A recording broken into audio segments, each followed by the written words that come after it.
What up, everybody? This is again Tyler Jackson with the Sports Room Podcast, coming back to you with another video. So it's been about a week or two since I uploaded my last video, but like I said, I'm getting back to the grind and everything like that. So let's talk about it. What I want to talk about. This is old Kwame Brown type thing, man. He kind of blew up on YouTube. Everybody knows his career, however you want to perceive it or whatever it may be. Played 12, 13 years in the league. Played for a few different teams: Lakers, Grizzlies, the Bobcats, now the Hornets, the Wizards. So, he's already well known. Sports Illustrated covers, former first overall draft pick.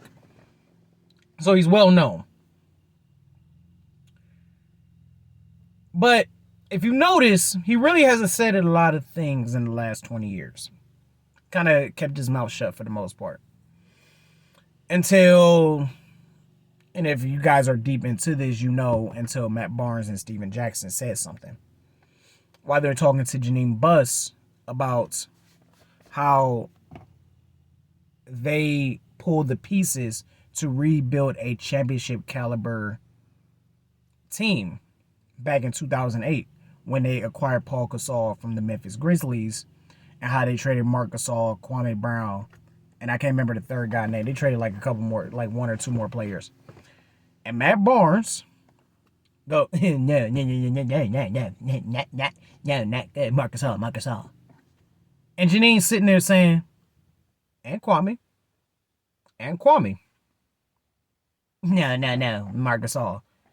And both Matt Barnes and Steven Jackson snickering like little schoolgirls. Then you call the man's life dirt. Then you invite the man to basically come suck your dick. How do you expect somebody to retaliate? Getting called in the media a bust, being recognized as one of the biggest busts, if not the biggest bust in NBA history, even though he did 13 years in the league, even though he averaged 9 points a game. Did he live up to the media expectations? No. Bust? No. You played 13 years in the NBA when the average NBA player retires after 5 years. To me, that's not a bust. Live up to the expectations that the media set for you? Okay. Bust? No, you beat out the average that people retire at coming and going into the NBA. So you get shitted on for years and years, for 2 decades basically. And now all of a sudden he's not allowed to say nothing. All of a sudden he's violent. All of a sudden he's something's wrong with him. That's bullshit. That's complete and utter bullshit. Because if somebody was saying stuff about you for 20 years and you didn't say nothing, you just collected your money, you took care of your family, you took care of your friends, you put your mother on a golf course at 18 years old, how would you feel?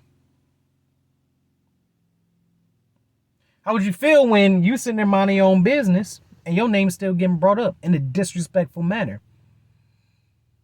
See, a lot of people seem to forget about respect sometimes. Now, granted, some people don't deserve that respect. Maybe they're pieces of crap or whatever it may be. But if a man is at home doing nothing and his name gets dismissed when there's actual facts that Kwame Brown was a piece of the trade that brought Paul Gasol over to the Los Angeles Lakers, and because of Mark and because of Kwame and because of one or two other players, by them bringing in Paul Gasol, they was able to go to a championship for 3 years in a row and win 2 out of 3. Kwame Brown was a part of that trade. Memphis wanted Kwame Brown. Had to want Kwame Brown. Obviously, the star of the trade is Marc Gasol. There's no doubt about it. But Kwame Brown was a part of that. And he minding his own business. And now you bring up his name randomly? That ain't right. That's disrespectful. He ain't did nothing to you. Now, Matt Barnes. Matt Barnes. Or as Kwame call you, Becky with the good hair. You the last motherfucker to be disrespecting somebody. Because old Derek Fisher can disrespect your ass. Derek Fisher was up in your house. You had to climb over your fence in a house that you paid for. But then got the audacity to disrespect another man that got his shit taken care of. Steven Jackson. Even with you going on that Big Facts podcast last night, you over there snickering. What you snickering for? What you snickering for? Ain't shit funny. You over there on Big Facts podcast talking about some Matt Barnes ain't do nothing. Matt Barnes want to act the idiot on ESPN. Okay. Hey, you got to save his corporate job. But, what you lying about? Matt Barnes ain't say nothing. He did. What you mean Matt Barnes ain't do nothing? Oh, we disrespected him when Kwame Brown wasn't doing nothing. Sounds like to me Matt Barnes did something. And the reason why I put Big Facts podcast in there, because that's the first time I've heard of them. Ain't nobody heard of me, let's be real here. But this is the first time I heard of them. Like, if you would have asked me what's the Big Facts podcast was Sunday night, I would have told you what? But I put Big Facts in quotations because how do you not have the basic investigation into this situation? How do you not do your basic research? How do you not look up the videos? So therefore, when you got Steven Jackson going on there talking about some Matt Barnes ain't do nothing, you be like, hold on, whoa. What he did was X, Y, and Z.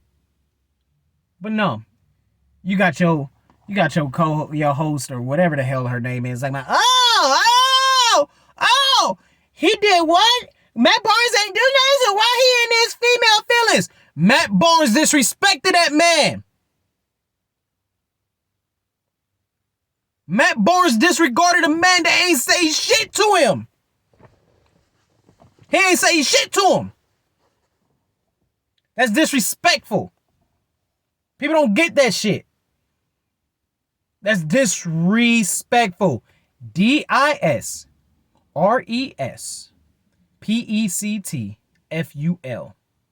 Disrespectful. I'm having doubts if I spelled that right. I think I did. Disrespectful. Then he going after everybody else. Okay. So, if he going after everybody else, if he going after everybody, from what I've seen so far, he's going after people that's called him out, who's disrespected him, who's brought out his family history.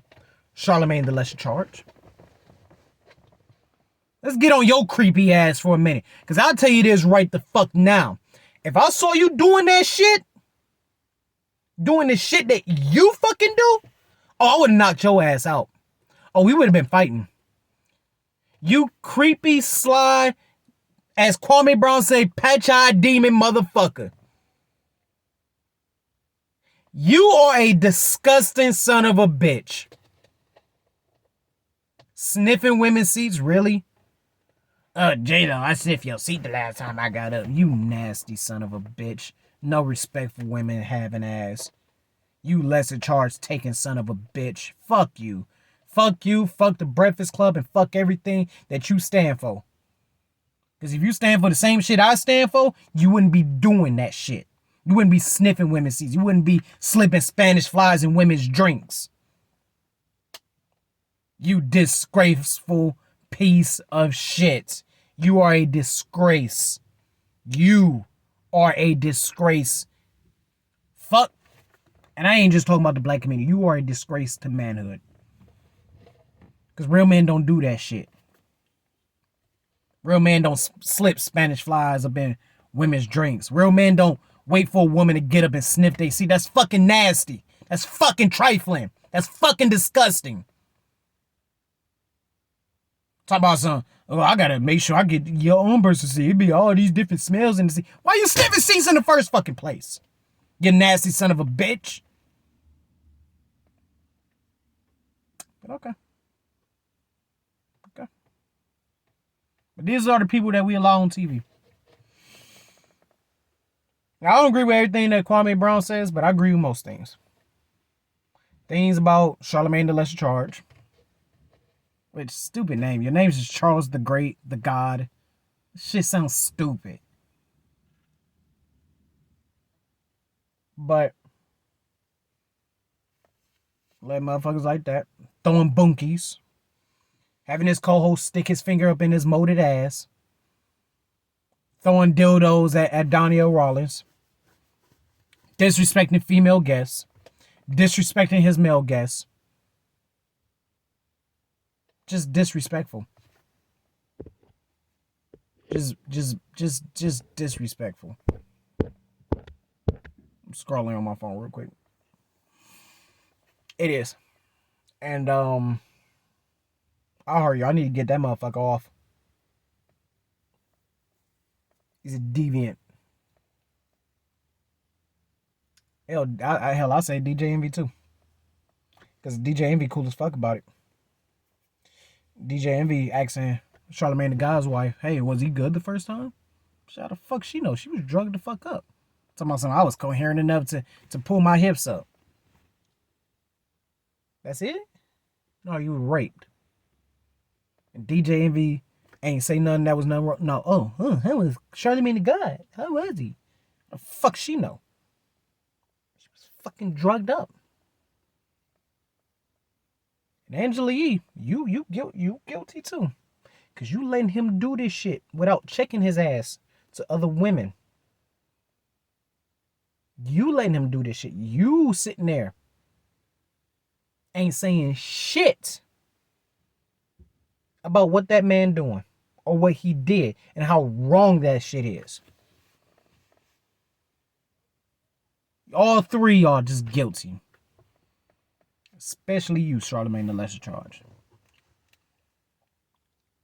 I didn't even know about none of that stuff until Charlemagne opened his goddamn mouth and started calling Kwame Brown's family history out in public. And then Kwame Brown had to clap back. I ain't know none of that. Swept under the rug. Here's the rug. And there's the problem being swept right under. That's a problem. That's a fucking problem. So, this is my little 2-cent thoughts on this whole situation the past month. Ain't nobody gonna watch this shit. I had 3 views on my last thing. But to the 3 viewers that watched my last video, thank you so much. I appreciate you guys. But yeah, this stuff is crazy because Kwame at home chilling. If I'm at home chilling and people keep bringing up my name and I ain't did nothing, I ain't say nothing, I feel disrespected too. And in the manner that Matt Barnes and Steven Jackson and to a degree Gilbert Arenas did, I'll be real disrespected. And we'll have a problem. We'll have a problem. But Kwame crazy. Like I said, I don't agree with everything he say, but I do agree with why he calling motherfuckers out. I do agree with that. And for that, he has every right to say whatever the fuck he want to say when it comes to calling them motherfuckers out. He has that right. Anyway, this is another video. Please, if you could, hit that like button. Hit subscribe. Follow the page on Twitter. To anybody who's watched this, I appreciate your views. I appreciate it so much. You guys have a blessed day. Coming back with another video soon.